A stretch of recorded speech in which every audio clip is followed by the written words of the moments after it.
What if I told you that one night in 1953, the sea swallowed entire British towns while families slept, that over 300 people would be dead by morning in what remains Britain's deadliest natural disaster of the last century, and that the defences we rely on today only exist because of that terrible night?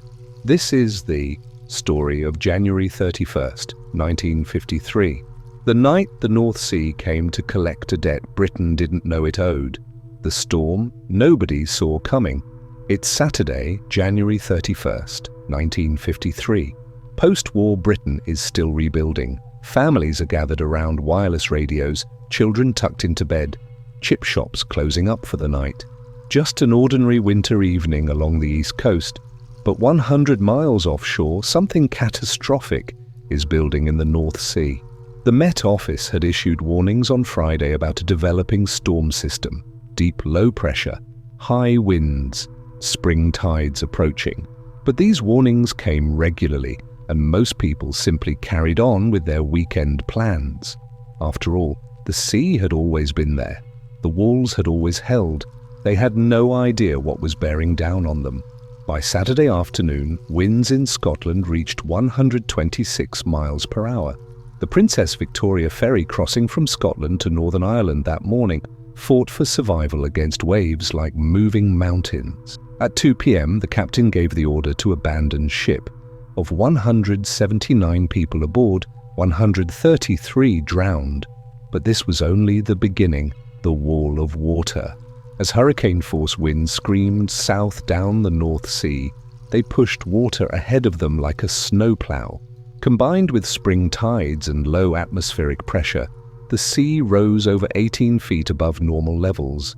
An invisible wall of water moving faster than anyone could run, heading straight for Britain's sleeping coastline. The warnings never reached most people.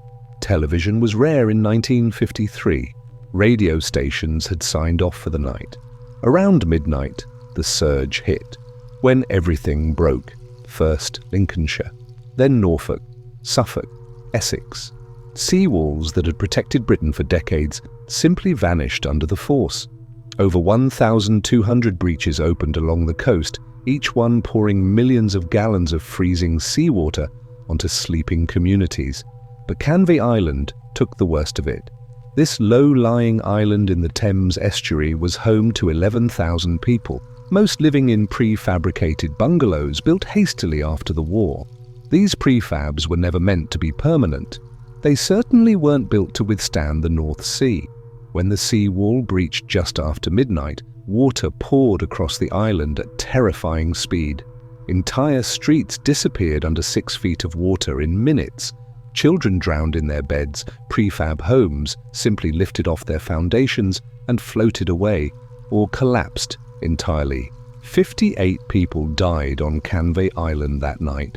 Down the coast at Jaywick, 37 people died when the sea trapped residents between two walls of water.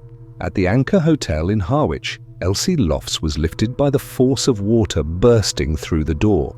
Behind her, that door slammed shut, trapping her husband in the cellar below. She screamed his name into the darkness as the water kept rising. Many who escaped the initial surge died from exposure, soaked through standing on rooftops in the middle of the night with hurricane-force winds screaming around them. People simply couldn't survive the cold. By Sunday morning, over 300 people were dead in England, another 19 in Scotland. Across the North Sea in the Netherlands, 1,836 lives lost. Over 2,400 souls gone in a single night. The damage nobody expected. Here's where the numbers become staggering. Over 24,000 homes were destroyed or severely damaged. 160,000 acres of farmland flooded with seawater, rendered unusable for years. Thousands of livestock drowned. Roads, railways, power stations knocked out.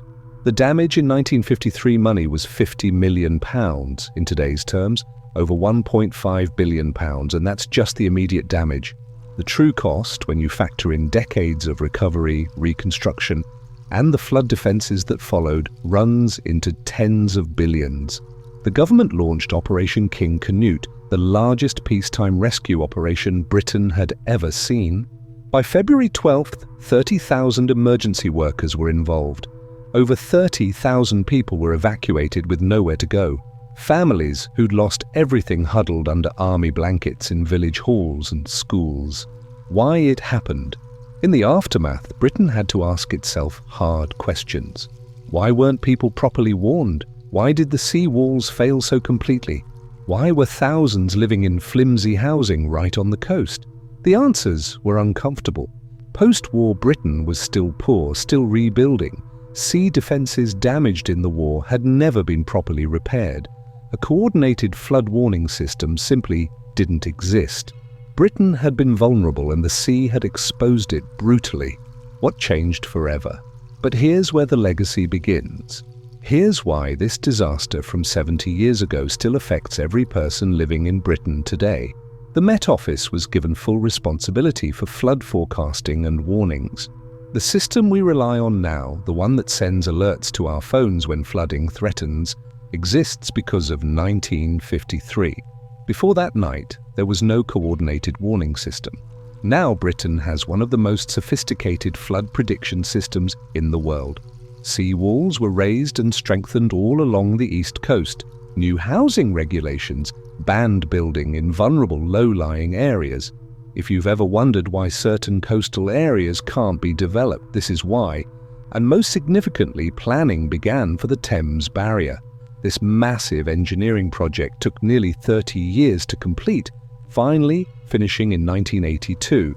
It cost over £500 million to build, which is about £1.6 billion in today's money. But it stands today protecting London, one of the world's major financial centres, because of what happened in 1953. The barrier has been closed over 200 times since it became operational. Each closure has potentially saved billions in damage and countless lives. Without 1953, it would never have been built. The Netherlands, hit even harder, launched the Delta Works, one of the most ambitious flood defence projects ever undertaken. It's now considered one of the 7 wonders of the modern world. The test that proved it worked. In 2013, exactly 60 years after the disaster, another major surge hit Britain's east coast. Weather conditions were eerily similar: spring tides, low pressure, high winds pushing water down the North Sea. This time was different. Warnings went out days in advance. The Environment Agency tracked the storm with satellites and supercomputers. Coastal communities were evacuated hours before the water arrived. The Thames Barrier closed, seawalls held, not a single life was lost. The lessons learned in 1953, paid for in blood, had worked, living with the legacy. Today, Britain spends over £2.6 billion annually on flood defences. The Environment Agency employs thousands of people monitoring flood risks. Coastal communities have detailed evacuation plans. Every new building near the coast must meet strict flood-resistant standards. All of this infrastructure, all of these jobs, all of these regulations trace back to January 31st, 1953. If you drive along Britain's east coast today, you'll see sea walls twice as high as the ones that failed. You'll see flood barriers that didn't exist before. You'll see warning signs and emergency assembly points. Every single one exists because 307 people died that night. The Thames Barrier alone has prevented an estimated £100 billion in potential flood damage since it opened. London, with its property values and financial infrastructure, would be fundamentally different without it. Perhaps businesses wouldn't have invested so heavily in a city so vulnerable to flooding. Perhaps insurance would be unaffordable. Perhaps entire neighbourhoods wouldn't exist. Why it still matters. Climate change means sea levels are rising and storms are intensifying. The defences built after 1953 need constant upgrading. The Thames Barrier, designed to close twice a year, now closes 6 times a year on average. Plans are already underway for its eventual replacement. Britain learned in 1953 that you cannot ignore the sea. That lesson cost 307 lives and over £1 billion, but it's a lesson that keeps paying dividends. Every person who lives safely In a coastal community, every business protected by flood barriers, every life saved by early warning systems owes something to that terrible night. The 1953 flood remains Britain's worst natural disaster of the 20th century, not just in lives lost or immediate damage, but in the permanent transformation it forced on the nation, because sometimes it takes a disaster to force preparation for the next one. The sea is still there, the storms still come. But because of what happened in 1953, Britain is ready in ways it never was before. That's a legacy built on grief, but it's one that continues to protect millions. And it's a reminder that the infrastructure we take for granted, the warnings we receive, the safety we assume, all came at a cost we should never forget.